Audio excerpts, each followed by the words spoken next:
Hello दोस्तों, हमारा मिट्ठू परी मेरे तन्वी यानी कि मेरी बहन के ऊपर चढ़ा हुआ है।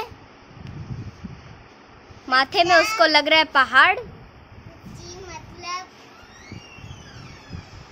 उसको मजा आ रहा है। माथे में ही चढ़ता है, ये रोज मेरे हाथ में या कंधे में सब में चढ़ता है। मिट्ठू आज क्यों चढ़े हो बताओ तो।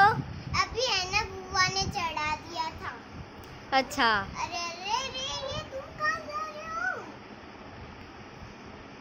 बाय बाय दोस्तों, सब्सक्राइब कीजिएगा चैनल को और लाइक कीजिएगा।